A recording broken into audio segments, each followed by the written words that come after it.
मंगलवार व्रत कथा।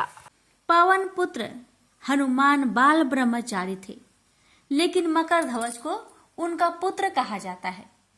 यह कथा उसी मकर ध्वज की है। वाल्मीकि रामायण के अनुसार लंका जलाते समय आग की तापिश के कारण हनुमान जी को बहुत पसीना आ रहा था। इसलिए लंका दहन के बाद जब उन्होंने अपनी पूंछ में लगी आग को बुझाने के लिए समुद्र में छलांग लगाई तो उनके शरीर से पसीने की एक बड़ी सी बूंद समुद्र में गिर पड़ी। उस समय एक बड़ी मछली ने भोजन समझ वह बूंद निगल ली। उसके उदर में जाकर वह बूंद एक शरीर में बदल गई। एक दिन पाताल के असुर राज अहिरावण के सेवकों ने उस मछली को पकड़ लिया। जब वे उसका पेट चीर रहे थे तो उसमें से बानर की आकृति का एक मनुष्य निकला। वे उसे अहिरावण के पास ले गए। अहिरावण ने उसे पातालपुरी का रक्षक नियुक्त कर दिया। यही बानर हनुमान पुत्र मकरध्वज के नाम से प्रसिद्ध हुआ। जब राम और रावण में युद्ध हो रहा था तब रावण की आज्ञा अनुसार अहिरावण राम लक्ष्मण का अपहरण कर उन्हें पातालपुरी ले गया। उनके अपहरण से वानर सेना भयभीत व शोकाकुल हो गई। लेकिन विभीषण ने यह भेद हनुमान के समक्ष प्रकट कर दिया। तब राम लक्ष्मण की सहायता के लिए हनुमान जी पातालपुरी पहुंचे। जब उन्होंने पाताल के द्वार पर एक बानर को देखा तो वे आश्चर्यचकित हो गए। उन्होंने मकरध्वज से उसका परिचय पूछा। मकरध्वज अपना परिचय देते हुए बोला, मैं हनुमान पुत्र मकरध्वज हूँ और पातालपुरी का द्वारपालक हूँ। मकरध्वज की बात सुनकर हनुमान क्रोधित होकर बोले, यह तुम क्या कह रहे हो दुष्ट? मैं बाल ब्रह्मचारी हूँ, फिर भला तुम मेरे पुत्र कैसे हो सकते हो? हनुमान का परिचय पाते ही मकरध्वज उनके चरणों में गिर गया और उन्हें प्रणाम कर अपनी उत्पत्ति की कथा सुनाई। हनुमान जी ने भी मान लिया कि वह उनका ही पुत्र है, लेकिन यह कहकर कि वे अभी अपने श्री राम और लक्ष्मण को लेने आए हैं। जैसे ही द्वार की ओर बढ़े वैसे ही मकरध्वज उनका मार्ग रोकते हुए बोला, पिताश्री, यह सत्य है कि मैं आपका पुत्र हूँ, लेकिन अभी मैं अपने स्वामी की सेवा में हूँ, इसलिए आप अंदर नहीं जा सकते। हनुमान ने मकरध्वज को अनेक प्रकार से समझाने का प्रयास किया, किंतु वह द्वार से नहीं हटा। तब दोनों में घोर युद्ध शुरू हो गया। देखते ही देखते हनुमान जी उसे अपनी पूंछ में बांधकर पाताल में प्रवेश कर गए। हनुमान सीधे देवी मंदिर में पहुंचे, जहां अहिरावण राम लक्ष्मण की बलि देने वाला था। हनुमान जी को देखकर चामुंडा देवी पाताल लोक से प्रस्थान कर गई। तब हनुमान जी देवी रूप धारण करके वहां स्थापित हो गए। कुछ देर के बाद अहिरावण वहां आया और पूजा अर्चना करके जैसे ही उसने राम लक्ष्मण की बलि देने के लिए तलवार उठाई, वैसे ही भयंकर गर्जना करते हुए हनुमान जी प्रकट हो गए और उसी तलवार से अहिरावण का वध कर दिया। उन्होंने राम लक्ष्मण को बंधन मुक्त किया। तब श्री राम ने पूछा, हनुमान, तुम्हारी पूंछ में यह कौन बंधा है? बिल्कुल तुम्हारे ही समान लग रहा है, इसे खोल दो। हनुमान ने मकरध्वज का परिचय देकर उसे बंधन मुक्त कर दिया। मकरध्वज ने श्री राम के समक्ष सिर झुका लिया। तब श्री राम ने मकरध्वज का राज्य अभिषेक कर उसे पाताल का राजा घोषित कर दिया और कहा कि भविष्य में वह अपने पिता के समान दूसरों की सेवा करे। यह सुनकर मकरध्वज ने तीनों को प्रणाम किया। तीनों उसे आशीर्वाद देकर वहां से प्रस्थान कर गए।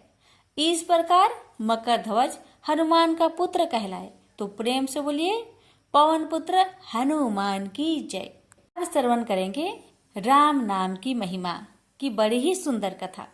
लंकापति रावण के वध के बाद जब अयोध्यापति प्रभु श्री राम की कीर्ति दूर दूर तक फैल रही थी और वह मर्यादा पुरुषोत्तम कहलाने लगे, तब एक दिन महादेव शिव की इच्छा भी मर्यादा पुरुषोत्तम श्री राम से मिलने की हुई।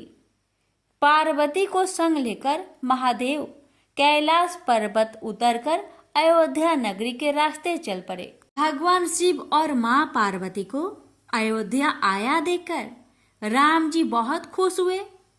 माता जानकी ने उनका उचित आदर सत्कार किया और स्वयं भोजन बनाने के लिए रसोई में चली गई। इस बीच भगवान शिव ने श्री राम जी से पूछा, आपके सेवक हनुमान जी दिखाई नहीं पड़ रहे हैं? श्री राम बोले, वे बगीचे में हैं। शिव जी ने श्री राम जी से बगीचे में जाने की अनुमति मांगी और पार्वती जी का हाथ थामकर बगीचे में आ गए। बगीचे की खूबसूरती देखकर उनका मन मोहित हो गया। आम के एक घने वृक्ष के नीचे हनुमान जी दीन दुनिया से बेखबर गहरी नींद में सोए थे और एक लय में खराटे से राम नाम की ध्वनि उठ रही थी। चकित होकर शिव जी और माता पार्वती एक दूसरे की ओर देखने लगे। माता पार्वती मुस्कुरा उठी और वृक्ष की डालियों की ओर इशारा किया। राम नाम सुनकर पेड़ की डालियां भी झूमने लगी थी और इनके बीच से भी राम नाम उच्चारित हो रहा था। शिव जी इस राम नाम की धुन में मस्त मगन होकर खुद भी राम राम कहकर नाचने लगे। माता पार्वती जी ने भी अपने पति का अनुसरण किया और अपने कोमल पैर थिरकाने लगी। शिव जी और पार्वती जी के नृत्य से ऐसी झनकार उठी कि स्वर्गलोक के देवतागण भी आकर्षित होकर बगीचे में आ गए और राम नाम की धुन में सभी मस्त हो गए। माता जानकी भोजन तैयार करके प्रतीक्षार्थ थी, परंतु संध्या घिरने तक भी अतिथि नहीं पधारे। तब अपने देवर लक्ष्मण जी को बगीचे में भेजा। लक्ष्मण जी तो स्वयं को श्री राम का सेवक ही मानते थे। अब बगीचे में आकर जब उन्होंने धरती पर स्वर्ग का नजारा देखा तो खुद भी राम नाम की धुन में झूम उठे। महल में माता जानकी परेशान हो रही थी कि अभी तक भोजन ग्रहण करने कोई भी क्यों नहीं आया। उन्होंने श्री राम जी से कहा, भोजन ठंडा हो रहा है, चलिए हम ही जाकर बगीचे में से सभी को ले आए। जब राम जी बगीचे में गए तो वहां राम नाम की धुन मची हुई थी। हनुमान जी गहरी नींद में सोए हुए थे और उनके खराटों से अभी तक राम नाम निकल रहा था। श्री राम भाव विहल हो उठे। राम जी ने हनुमान जी को नींद से जगाया और प्रेम से उनकी तरफ निहारने लगे। हनुमान जी प्रभु को आया देख शीघ्रता से उठ खड़े हुए। नित्य की सभा भंग हो गई। शिव जी खुले कंठ से हनुमान जी की राम भक्ति की सराहना करने लगे। हनुमान जी सकुचाए लेकिन मन ही मन खुश हो रहे थे। श्री सिया राम ने भोजन करने का आग्रह भगवान शिव जी से किया। तभी लोग महल में भोजन करने के लिए चल पड़े। माता जानकी भोजन परोसने लगी। हनुमान जी को भी श्री राम जी ने पंक्ति में बैठने का आदेश दिया। हनुमान जी बैठ तो गए, परंतु आदत ऐसी थी कि राम जी के भोजन करने के उपरांत ही सभी लोग भोजन करते थे। आज श्री राम के आदेश से पहले भोजन करना पड़ रहा था। माता जानकी हनुमान जी को भोजन परोसती जा रही थी, पर हनुमान जी का पेट ही नहीं भर रहा था। सीता जी कुछ समय तक तो उन्हें भोजन परोसती रही, फिर समझ गई इस तरह से हनुमान जी का पेट नहीं भरेगा। उन्होंने तुलसी के एक पत्ते पर राम नाम लिखा और भोजन के साथ हनुमान जी को परोस दिया। तुलसी पत्र खाते ही हनुमान जी को संतुष्टि मिली और वह भोजन खाकर उठ खड़े हुए। भगवान शिव शंकर ने प्रसन्न होकर हनुमान जी को आशीर्वाद दिया कि आपकी राम भक्ति युगों युगों तक याद की जाएगी और आप संकट मोचन कहलाएंगे। प्रेम से बोलिए सिया रामचंद्र की जय, हर हर महादेव, माता पार्वती की जय, हनुमान जी की जय। कि महान पराक्रमी हनुमान अजर अमर है। पवन पुत्र हनुमान रघुकुल के कुमारों के कहने से प्रतिदिन अपनी आत्मकथा का कोई भाग सुनाया करते थे। उन्होंने कहा कि एक बार मैं संध्या के समय अपने आराध्य श्री राम का स्मरण करने लगा तो उसी समय ग्रहों में पाप ग्रह मंद गति सूर्य पुत्र शनि देव पधारे। वह अत्यंत कृष्ण वर्ण के भीषणाकार थे। वह अपना सिर प्राय झुकाए रखते हैं, जिस पर अपनी दृष्टि डालते हैं वह अवश्य नष्ट हो जाता है। शनिदेव हनुमान के बाहुबल और पराक्रम को नहीं जानते थे। हनुमान ने उन्हें लंका में 10 ग्रीव के बंधन से मुक्त किया था। वह हनुमान जी से विनय पूर्वक किंतु कर्कश स्वर में बोले, हनुमान जी, मैं आपको सावधान करने आया हूँ। त्रेता की बात दूसरी थी, अब कलयुग प्रारंभ हो गया है। भगवान वासुदेव ने जिस क्षण अपनी अवतार लीला का समापन किया उसी क्षण से पृथ्वी पर कली का प्रभुत्व हो गया है। यह कलयुग है। इस युग में आपका शरीर दुर्बल और मेरा बहुत बलिष्ठ हो गया है। अब आप पर मेरी 7.5 की दशा प्रभावी हो गई है। मैं आपके शरीर पर आ रहा हूँ। देव को इस बात का तनिक भी ज्ञान नहीं था कि रघुनाथ के चरणा श्रीतों पर काल का प्रभाव नहीं होता। करुणा निधान जिनके हृदय में एक क्षण को भी आ जाते हैं, काल की कला वहां प्रभावी हो जाती है। प्रबंध के विधान वहां प्रभुत्वहीन हो जाते हैं। सर्व समर्थ पर ब्रह्मा के सेवकों का नियंत्रण, संचालन, पोषण प्रभु ही करते हैं। उनके सेवकों की ओर दृष्टि उठाने का साहस कोई सुर असुर करे तो स्वयं अनिष्ट भाजन होता है। शनिदेव के आग्रह यमराज भी प्रभु के भक्त की ओर देखने का साहस नहीं कर पाते। हनुमान जी ने शनिदेव को समझाने का प्रयत्न किया, आप कहीं अन्यत्र जाए। ग्रहों का प्रभाव पृथ्वी के मरणशील प्राणियों पर ही पड़ता है। मुझे अपने आराध्य का स्मरण करने दे। मेरे शरीर में श्री रघुनाथ जी के अतिरिक्त दूसरे किसी को स्थान नहीं मिल सकता। लेकिन शनिदेव को इससे संतोष नहीं मिला। वह बोले, मैं सृष्टिकर्ता के विधान से विवश हूँ। आप पृथ्वी पर रहते हैं अतः आप मेरे प्रभुत्व क्षेत्र से बाहर नहीं है। मेरे 22.5 वर्ष व्यतीत होने पर 7.5 वर्ष के अंतर से 2.5 वर्ष के लिए मेरा प्रभाव प्राणी पर पड़ता है, किंतु यह गौण प्रभाव है। आप पर मेरे 7.5 आज इसी समय से प्रभावी हो रही है। मैं आपके शरीर पर आ रहा हूँ, इसे आप टाल नहीं सकते। फिर हनुमान जी कहते हैं, जब आपको आना ही है तो आइए। अच्छा होता कि आप मुझ वृत्त को छोड़ ही देते। फिर शनिदेव कहते हैं, कलयुग में पृथ्वी पर देवता या उपदेवता किसी को नहीं रहना चाहिए। सबको अपना आवास सूक्ष्म लोकों में रखना चाहिए। जो पृथ्वी पर रहेगा वह कलयुग के प्रभाव में रहेगा और उसे मेरी पीड़ा भोगनी पड़ेगी। और ग्रहों में मुझे अपने अग्रज यम का कार्य मिला है। मैं मुख्य मारक ग्रह हूँ और मृत्यु के सबसे निकट वृद्ध होते हैं, अतः मैं वृद्धों को कैसे छोड़ सकता हूँ। हनुमान जी पूछते हैं, आप मेरे शरीर पर कहाँ बैठने जा रहे हैं। शनिदेव गर्व से कहते हैं, हे प्राणी के सिर पर मैं 2.5 वर्ष प्राणी के सिर पर रहकर की बुद्धि विचलित बनाए रखता हूँ। मध्य के 2.5 वर्ष उसके उदर में स्थित रहकर उसके शरीर को अस्वस्थ बनाता हूँ। वह अंतिम 2.5 वर्ष पैरों में रहकर उसे भटकाता हूँ। फिर शनिदेव हनुमान जी के मस्तक पर आ बैठे तो हनुमान जी के सिर पर खाज हुई। इसे मिटाने के लिए हनुमान जी ने बड़ा पर्वत उठाकर सिर पर रख लिया। शनिदेव चिल्लाते हैं, यह क्या कर रहे हैं आप? फिर हनुमान जी कहते हैं, जैसे आप सृष्टिकर्ता के विधान से विवश हैं, ऐसे मैं भी अपने स्वभाव से विवश हूँ। मेरे मस्तक पर खाज मिटाने की यही उपचार पद्धति है, और आप अपना कार्य करें और मैं अपना कार्य।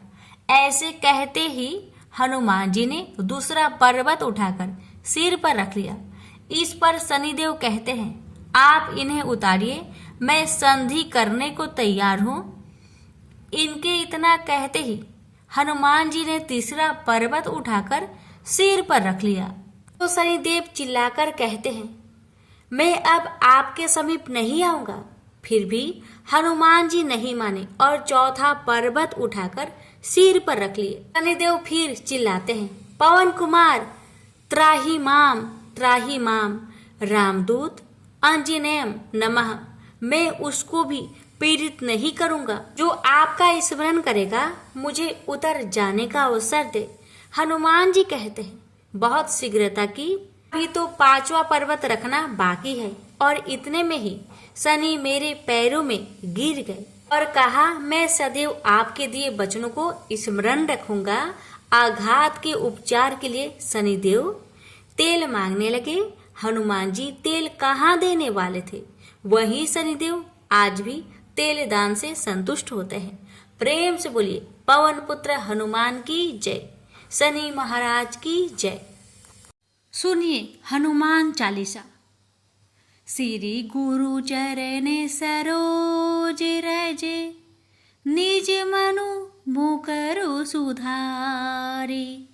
बरनउ रघुबर बिमल जसु, जो दायकु फल चारि। बोधिहीन तनु जानिके, सुमिरो पावन कुमार। बल बुद्धि विद्या देहु मोहि, हरहु कलेश विकार। जय हनुमान ज्ञान गुण सागर, जय कपीस तिहु लोक उजागर। राम दूत अतुलित बल धामा, अंजनी पुत्र पवन सुत नामा। महावीर विक्रम बजरंगी, कुमति निवार सुमति के संगी। कंचन बरन विराज सुबेसा, कानन कुंडल कुंचित केसा। हाथ ब्रजो ध्वजा विराजे, कांधे मूज जनेऊ साजे। शंकर सुवन केसरी नंदन, तेज प्रताप महाजगबंदन। विद्यावान गुणी अति चातुर, राम काज करिबे को आतुर। प्रभु चरित्र सुनिबे को रसिया, राम लखन सीता मन बसिया। सूक्ष्म रूप धरि सियाहि दिखावा, विकट रूप धरि लंक जरावा। भीम रूप धरि असुर संहारे, रामचंद्र के काज सवारे। लाए सजीवन लखन जियाए, श्री रघुवीर हरषि उर लाए। रघुपति किन्हि बहुत बड़ाई, तुम मम प्रिय भरतहि सम भाई। सहस बदन तुम्हरो जस गावे, अस कहि श्रीपति कंठ लगावे। सनकादिक ब्रह्मादि मुनीसा, नारद सारद सहित अहिसा। जब कुबेर दिगपाल जहाते, कवि कोविद कहि सके कहाते। तुम उपकार सुग्रीवहि किन्हा, राम मिलाए राजपद दिन्हा। तुमरो मंत्र विभीषण माना, लंकेश्वर भय सब जग जाना। जुग सहस्त्र जो जन पर भानु, लिल्युताहि मधुर फल जानु। प्रभु मुद्रिका महली मुखे माही, जलधि लांघि गए अचरज नाहि। दुर्गम काज जगत के जेते, सुगम अनुग्रह तुम रे तेते। राम दुआरे तुम रखवारे, होत न आज्ञा बिनु पैसारे। सब सुख लाहे तुम्हारी सरना, तुम रक्षक काहू को डरेना। आपन तेज सम्हारो आपे, तीनों लोक हाकते कापे। भूत पिचास निकट नहीं आवे, महावीर जब नाम सुनावे। नासै रोग हरे सब पीरा, जपत निरंतर हनुमत बीरा। संकट ते हनुमान छुड़ावे, मन क्रम वचन ध्यान जो लावे। सब पर राम तपस्वी राजा, तिनके काज सकल तुम साजा। और मनोरथ जो कोई लावे, सोई अमित जीवन फल पावे। चारों जुग परताप तुम्हारा, है प्रसिद्ध जगत उजियारा। साधु संत के तुम रखवारे, असुर निकंदन राम दुलारे। अष्ट सिद्धि नौ निधि के दाता, असबर दीन जानकी माता। राम रसायन तुम्हारे पासा, सदा रहो रघुपति के दासा। तुम्हारे भजन राम को पावे, जन्म जन्म के दुख बिसरावे। अंत काल रघुबर पुर जाई, जहाँ जन्म हरि भक्त कहाई। और देवता चितना धराई, हनुमत सेवी सर्व सुख कराई। संकट कटे मिटे सब पीरा, जो सुमिरे हनुमत बलवीरा। जय जय जय हनुमान गोसाई, कृपा करहु गुरुदेवी की नाई। जो सत बार पाठ कर कोई, छूट ही बंदी महासुख होई। जो यह पढ़े हनुमान चालीसा, होई सिद्धि साखी गौरीसा। तुलसीदास सदा हरि चेहरा, की जयनाथ हृदय महडेरा। पवन तनया संकट हरन, मंगल मूर्ति रूप। राम लखन सीता सहित, हृदय बसहु सुर भूप। प्रेम से बोलिए महावीर जी की जय। मंगलवार आरती। आरती की जय हनुमान लला की, दुष्ट दलन रघुनाथ कला की। जाके बलि से गिरिवर कापे, रोग दोष जाके निकट न झाके।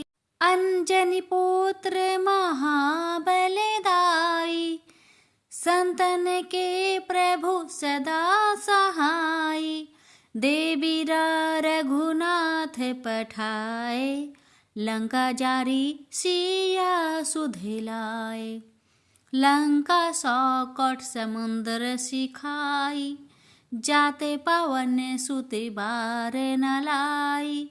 लंका जारी असुर संग हारे, सिया राम जी के काज सवारे, लक्ष्मण मोरे चिति परे सकारे, आनी सजीवन प्राण उबारे, पैठी पाताल तोरी जमकारे, अहि रावण की भुजा उखारे, बाएं भुजा असुरी दले मारे, दाहिने भुजा सती जन तारे, सुर नर मुनि जन आरती उतारे, जय जय जय हनुमान उचारे। कंचन थार कपूर लो छाई, आरती कारत अंजना माई, लंक विध्वंस किन्हीं रघुराई, तुलसीदास प्रभु कीर्ति गाई, जो हनुमान जी की आरती गावे, बसी बैकुंठ परम पद पावे। आरती की जय हनुमान लला की, दुष्ट दल ने रघुनाथ कला की। आरती की जय हनुमान लला की, दुष्ट दल ने रघुनाथ कला की। प्रेम से बोलिए पवन पुत्र हनुमान की जय, मंगल देव की जय।